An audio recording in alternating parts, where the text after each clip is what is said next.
Muy buenas noches. Mi nombre es Jocelyn Vergara y en este video vamos a tratar el tema de ciclo presupuestario. Para iniciar, tenemos un pequeño concepto de lo que es el ciclo presupuestario en Venezuela.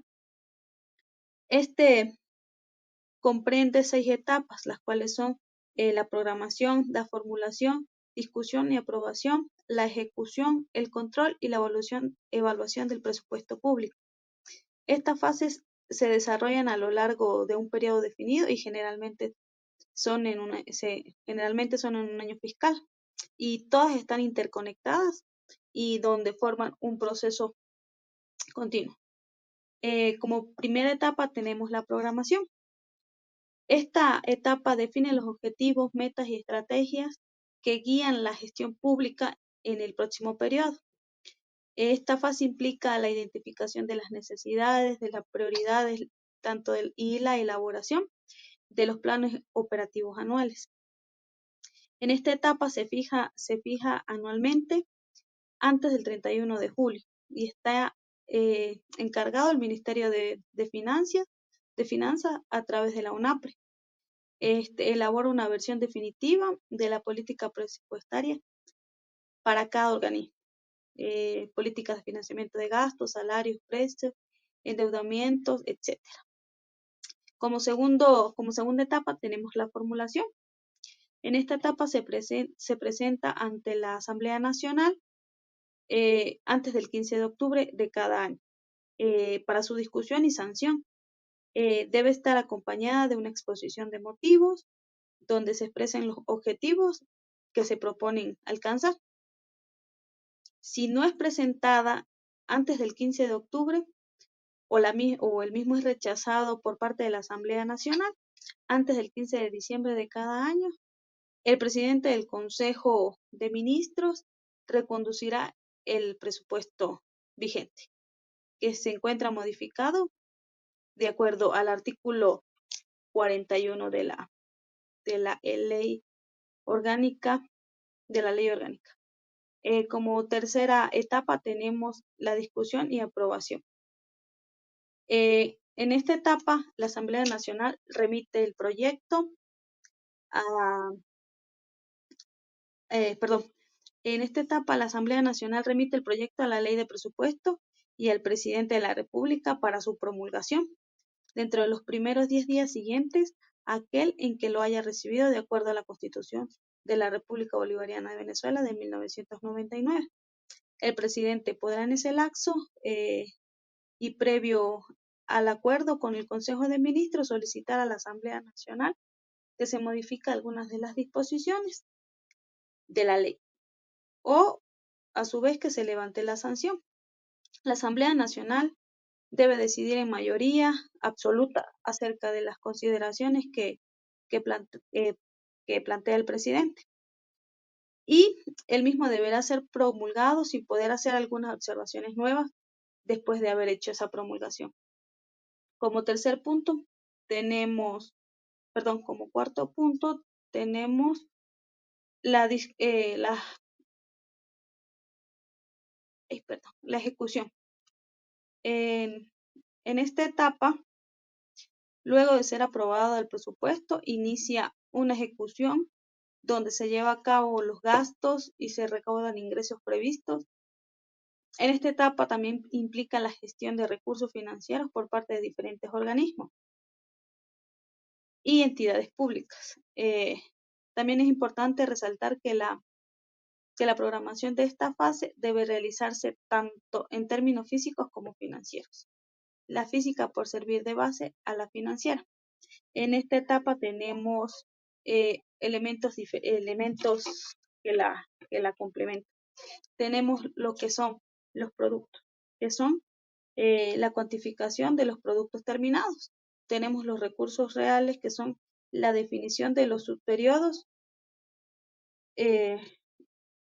intermedios en el ejercicio.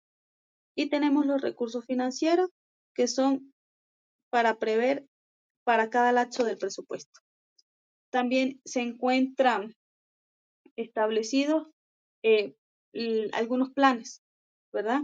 Se encuentra el plan físico y el plan financiero. Estos a su vez se encuentran divididos en, en gastos e ingresos, ¿verdad? Tenemos la física donde se realizan las acciones y donde se emplean los recursos con el fin de lograr los productos tanto en calidad como en cantidad. Además tenemos el plan financiero, donde la obtención de los ingresos estimados, además del uso de los créditos presupuestarios autorizados. En esta parte tenemos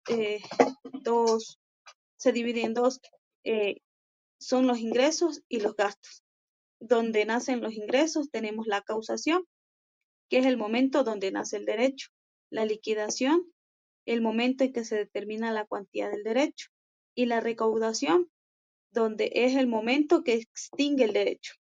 Por su parte, en los gastos tenemos el compromiso, que es el acto administrativo donde afecta preventivamente un crédito presupuestario.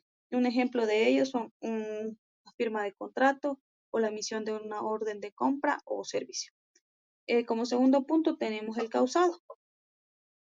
Es donde el momento donde el gasto se hace exigible al pago con terceros. En este punto tenemos ejemplos como facturas, anticipos a proveedores, evaluaciones de obras y como último punto tenemos el pago, momento en el cual se extingue la obligación. Como siguiente fase tenemos el control. En esta fase se realiza el seguimiento y el control sobre la ejecución presupuestaria, donde se verifican los recursos que se están usando y de acuerdo a lo planificado, si se están usando de acuerdo a las leyes y a las normas, y donde además se establecen medidas correctivas. Acá tenemos el control interno y el control externo. El control interno nos indica que es donde se ejerce por los propios organismos encargados de ejecutar el presupuesto. Y en el control externo tenemos que es el realizado sobre la ejecución del presupuesto por un órgano independiente de la administración activa. Como última fase tenemos la evaluación. En esta fase inicia con el análisis de la eficacia, cómo se producen los bienes y servicios, así como la eficiencia de dicho producto para alcanzar la materialización de las políticas y los objetivos en los planos. Bueno, como conclusión, podemos decir que este ciclo es un ciclo muy importante para la parte administrativa, la parte presupuestaria a nivel de organismos públicos. Trabajar con un ciclo de presupuesto hace un poco más fácil lo que es la formulación del mismo. Llevar a cabo ciertas reglas, ciertos procesos que pueden ayudar a que a que los presupuestos estén de acuerdo a lo que indica la ley, de acuerdo a lo que se necesita y, y las etapas ayudan muchísimo. Las etapas nos dan un claro ejemplo de lo que hay que hacer. Muchas gracias.